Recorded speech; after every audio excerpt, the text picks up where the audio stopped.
Now we're going to machine this part, the lathe, and before we start, make sure the document setting is same as mine. The mm, diameters, the stock is correct, the tool change and the clearance. Okay, we're going to do a facing operation in front over here.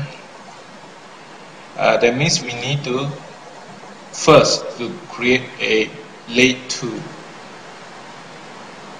To create a tool, you just select this icon here to on the tool magazine. This is the tool magazine number. So I'm going to click the 1. That means my tool will have T01. My tool magazine is T01. Then from here you can choose which type of insert. I'm going to use an 80-degree insert. And this is the tip radius. I'm going to choose a standard radius. And the inscribed diameters will be, for example, 12.7. So if your insert is non-standard, you can always click the others to key in the value yourself. So let's cancel this. We use this standard insert. And here you can have the option to select the holder or not. None, I mean you can key in your own relief angle. Okay. This is diameter relief angle. This is the face relief angle. Diameter relief angle is this one. Yeah. And you can also choose a tool holder, and here we got a lot of different type of holder, a standard holder. So we will use the 5-degree face relief holder, the first one, this one. And the tool, make sure it's pointing this way, forward. T, this is the tool number, magazine number, and carbide or insert.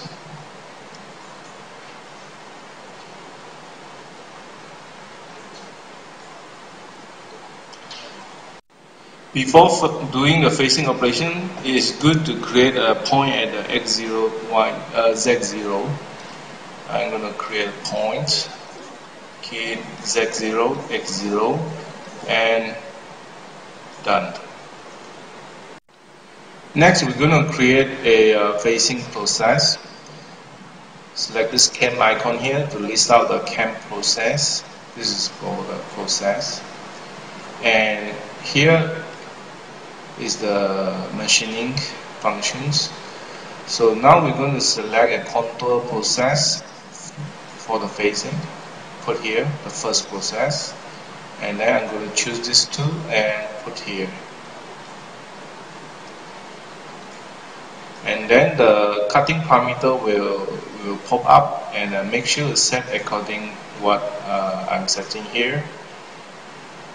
The clearance and offset I put 0, yeah, no entry. I'm using constant surface speed, cutting mode, and maximum RPM is 3000, and cutting speed and the feed.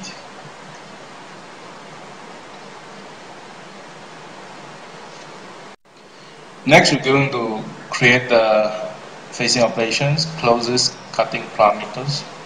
You can use the control key and the left button of the mouse to pan, and the lower to zoom your model. So I'm going to select this line here for the facing operations, and now you can see there's 3 circles.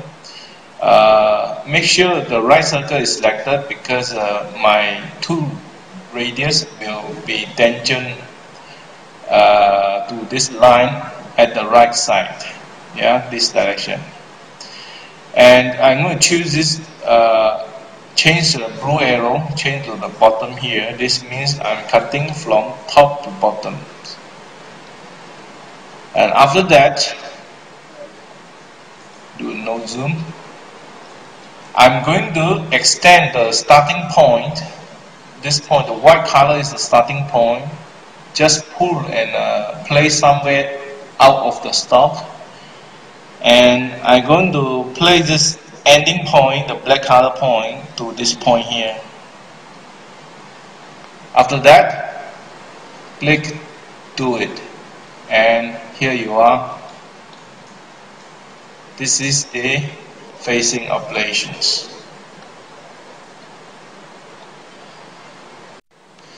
Next, we will go to the simulator to simulate the facing operations. Right click at this icon here. Here you have 3 options: CPR, flash CPR. Make sure you select the second one, the flash CPR. And then left click this icon to go into the simulator. This is the player.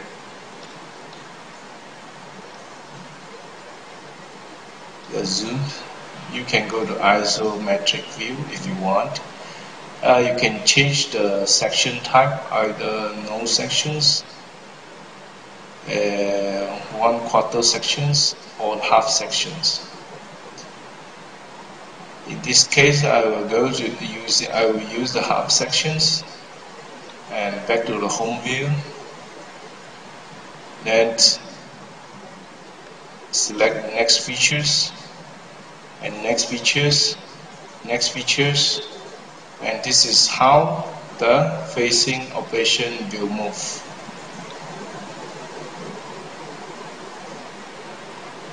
After you're done, close this. Next, we're going to create a OD roughing process. So make sure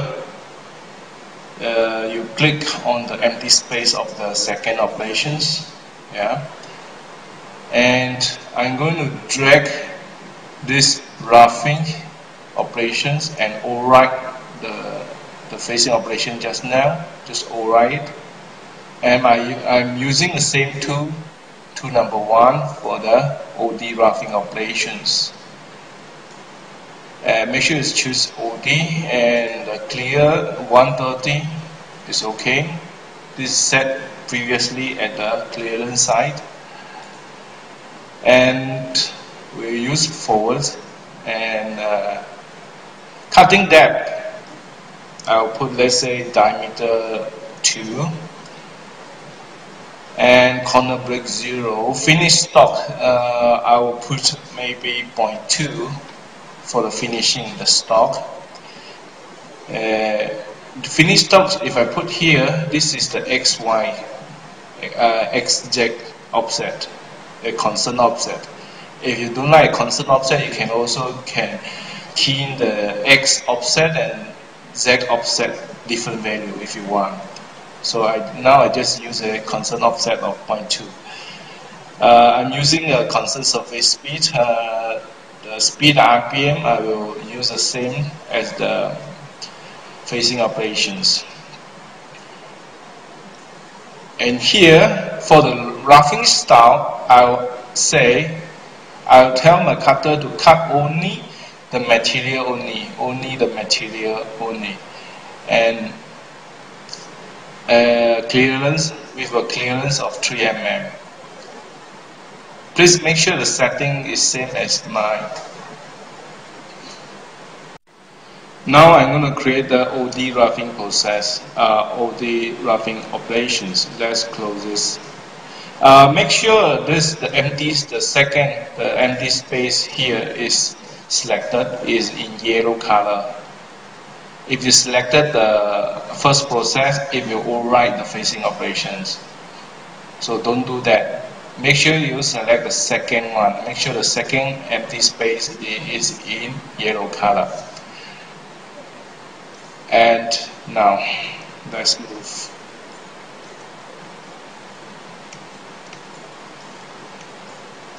I'm going to select this line and make sure the circle and select the right side, the upper side, and the arrow cutting these directions, and I'm going to change my starting features, the square, drag the square, change my starting features to this chamfer, and change my ending features to these locations, and then I will move my starting point out of the stock. For this, I will right click the end point, and why? Okay, you can always drag this end point to somewhere outside, but you might not know the distance between these 2 points here.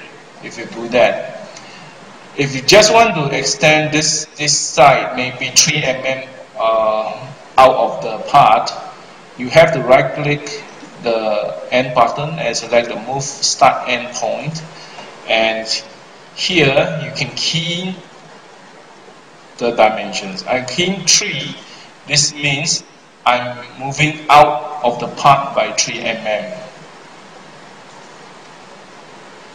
If everything is okay, then just click do it.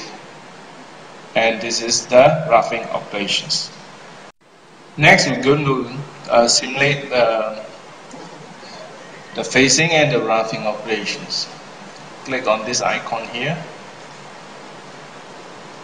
I'm going to use the isometric view. Let's adjust the screen, and I'm going to choose a quarter view. And this is the facing operations. Start. You have to rewind everything and then start. This is facing operations. Now is the roughing operations.